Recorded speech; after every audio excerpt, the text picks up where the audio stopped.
अब देश की संसद में 13 दिसंबर को जो हुआ उसका एक एक सच सामने आने लगा है, लेकिन अब भी कई ऐसे राज हैं जिनके जवाब हासिल करने के लिए पुलिस आज कई बड़े एक्शन लेने वाली है।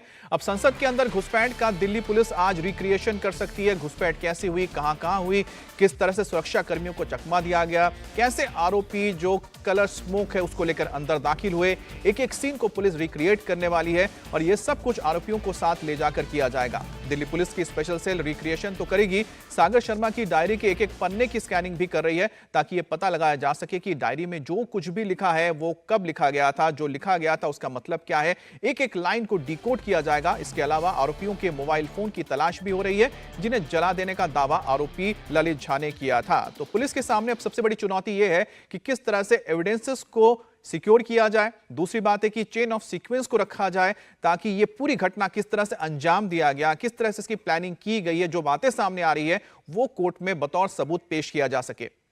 अब स्पेशल सेल के आज दो बड़े एक्शन हो सकते हैं। पहला एक्शन होगा कि सुरक्षा में सेंध को रिक्रिएट किया जाएगा, रिक्रिएशन होगा। दूसरा एक्शन यह होने वाला है कि पुलिस आरोपियों को वहां ले जाएगी जहां 12 दिसंबर को आरोपियों के बीच मीटिंग हुई थी और फिर मीटिंग के बाद मोबाइल जला दिया गया था। अब रिक्रिएशन करने के लिए संसद के मेन गेट से लोकसभा के अंदर तक जाना होगा। घुसपैठ करने वाले आरोपियों को साथ ले जाया जाएगा। वो किस तरह से कलर स्मोक अंदर लेकर गए इसकी जांच की जाएगी। सुरक्षाकर्मी पकड़ में क्यों नहीं ला पाए इनको, क्यों इनकी ठीक से जांच नहीं हो पाई और किस तरह से ये सेंध लगी, इसे भी देखा जाएगा और इन सारे सवालों के जवाब रिक्रिएशन के दौरान मिल जाएंगे। में सेंधमारी कैसे हुई, ये सवाल सबसे बड़ा है और अब दिल्ली पुलिस की स्पेशल सेल इसको सुलझाने की पूरी कोशिश में लगी हुई है और इसीलिए सोर्सेस के मुताबिक अब पांचों आरोपियों को लेकर दिल्ली पुलिस की स्पेशल सेल पार्लियामेंट भी पहुंचेगी, जहां पर वो इस पूरे सीन को रिक्रिएट करने वाली है। ये वो एरिया है जहां पर दो आरोपी बाहर मौजूद थे और स्मोक कैन चला रहे थे। यहाँ इस वक्त ये रिबन भी लगा हुआ है दिल्ली पुलिस का। यहाँ पर नीलम मौजूद थी और अमोल मौजूद था जिसने यहाँ पर स्मोक कैन चलाए और वहीं जो पांचवा आरोपी है मनोज झा वो इनकी वीडियो बना रहा था। तो वहीं दो आरोपी पार्लियामेंट के अंदर पहुंच गए थे और वहां पर अफरा तफरी मचा रहे थे। ऐसे में जो ललित झा वीडियो यहां से बना रहा था वो यहां से फरार होकर नागौर पहुंच गया था। राजस्थान के नागौर में जाकर वो एक रात रुका। वहां पर उसने एविडेंसेस को तबाह किया। जो पांचों मोबाइल फोन थे उनको उसने जलाया और उसके बाद में उसने कर्तव्य पथ थाने में आकर आत्मसमर्पण कर दिया, जिसके बाद दिल्ली पुलिस की स्पेशल सेल ने उसको भी गिरफ्तार कर लिया।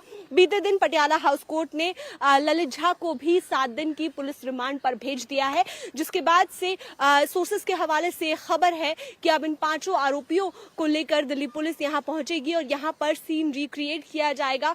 पार्लियामेंट में किस तरीके से दो आरोपी अंदर पहुंच गए तो वहीं दो आरोपी यहां पर मौजूद थे और स्मोक कैन चला रहे थे, इस पूरे सीन को रिक्रिएट करने की यहां पर कवायद होगी और ये जानने की भी कोशिश होगी कि किस तरीके से उन्होंने पार्लियामेंट की सुरक्षा में सेंधमारी की।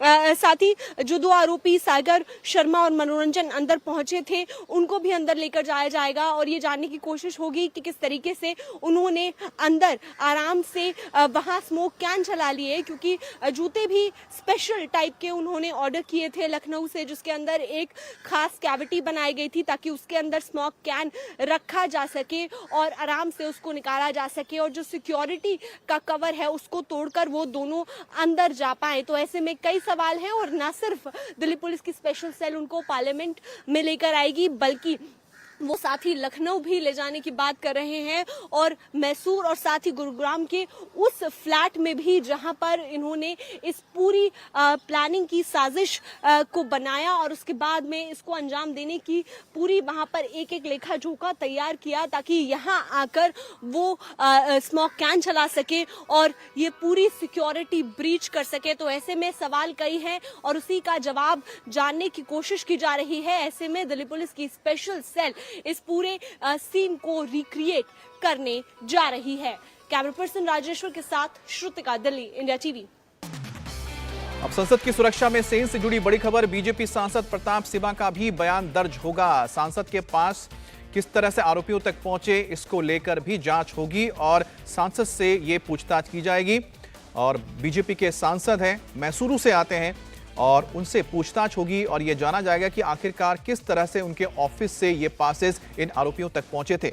आरोपी ललित झा ने पुलिस को बताया कि उसने आरोपियों के फोन जला दिए हैं। इसके भी आगे जांच होने जा रही है। एक बड़ा मसला होगा कि आखिरकार किस तरह से ये जो फॉरेंसिक एविडेंस है, खासतौर पे ये जिसका हम जिक्र कर रहे हैं फोन्स का, इसके डेटा किस तरह से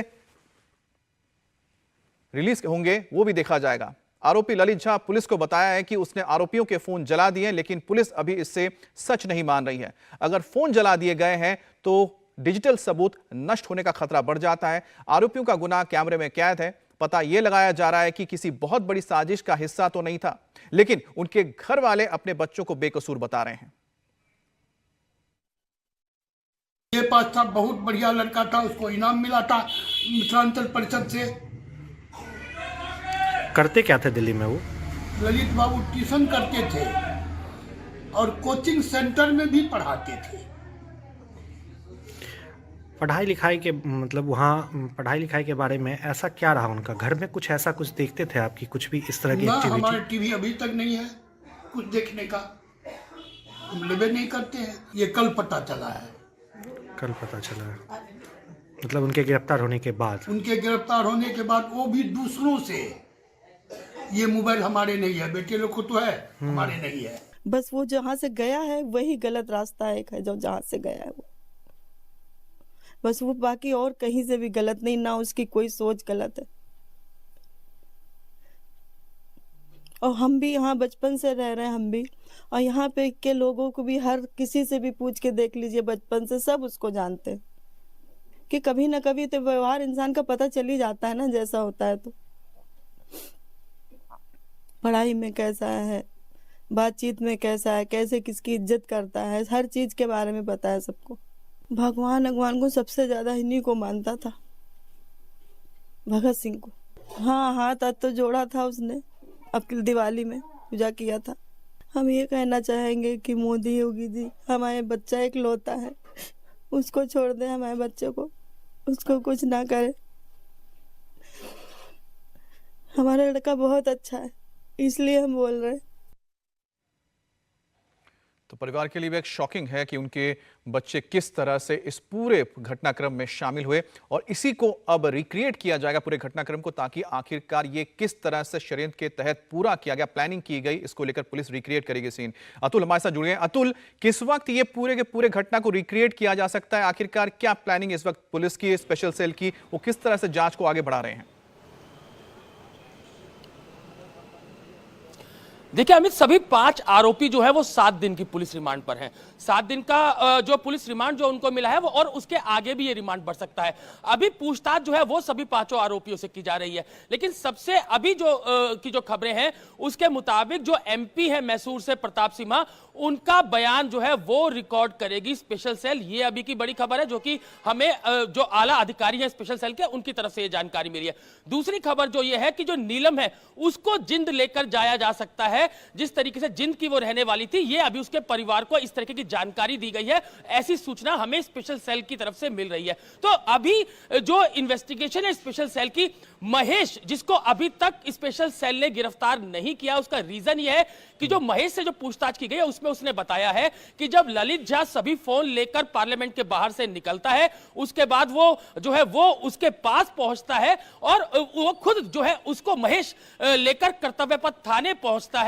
और हालांकि उसने रुकने का इंतजाम जरूर जो है वो ललित का किया था, लेकिन उसने जो पूछताछ में स्पेशल सेल को बताया है कि उसका कोई रोल इस पूरे जो संसद के अंदर जो पूरा इन लोगों ने जो प्रोटेस्ट किया था उसमें कोई रोल नहीं है। तो महेश के जो बयान है उसको अभी क्रॉस चेक कर रही है, क्योंकि जिस तरीके से वो कह रहा है कि वो खुद ललित को लेकर कर्तव्य पथ थाने पहुंचा, उसने उसको कहा कि उसे सरेंडर करना चाहिए। तो जो अभी महेश का बयान है उनको स्पेशल सेल जो है वो जांच कर रही है। तो पूरी इन्वेस्टिगेशन जो है वो अभी की जा रही है। रिक्रिएशन कभी भी किया जा सकता है, क्योंकि ये बहुत ही इंपॉर्टेंट है, और कोर्ट के अंदर भी ये जो है वो स्पेशल सेल ने कहा था कि पूरे सीन को रिक्रिएट किया जाना बहुत ज्यादा जरूरी है। तो पूरी इन्वेस्टिगेशन चल रही है। बिल्कुल जाहिर सी बात है, क्योंकि जब अतुल सीन को रिक्रिएट किया जाएगा उससे पहले पुलिस उन सभी बिंदुओं को जोड़ रही है कि आखिरकार उससे पहले प्लानिंग किस तरह से हुई, और उन प्लानिंग के मद्देनजर जाके आखिरकार एग्जीक्यूट किया गया इस पूरे वारदात को, इस घटना को।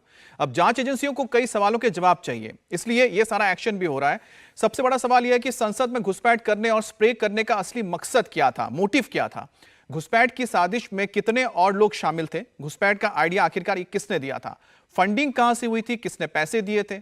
आरोपी अलग अलग राज्यों के थे, उनको एक जगह पे लाना, उनकी मीटिंग्स करवाना, इस तरह से इनके पीछे आखिरकार इस घुसपैठ का मास्टरमाइंड कौन था? ललित झा बता रहा है कि 48 घंटे तक जो फरार रहा था वो मास्टरमाइंड है। उसने कई सारे सबूत भी मिटाए जिसमें फोन भी शामिल है, लेकिन क्या इसके पीछे भी कोई और लोग हैं? ये एक बड़ा सवाल है। इन सारे सवालों के जवाब के जांच के लिए एजेंसियां बिहार के दरभंगा जा सकती हैं, जहां ललित झा का घर है, कोलकाता भी जा सकती है, जहां ललित झा का परिवार रहता है। अमोल शिंदे के घर महाराष्ट्र के लातूर में स्पेशल सेल जा सकती है। लखनऊ में सागर शर्मा के घर को भी खंगाला जाएगा। हरियाणा के जिंद में नीलम के घर से भी सबूत जुटाने की कोशिश होगी। कर्नाटक के मैसूर में मनोरंजन के घर और राजस्थान के नागौर में महेश और कैलाश के घर भी पुलिस जा सकती है और इन कड़ियों को जोड़ा जाएगा।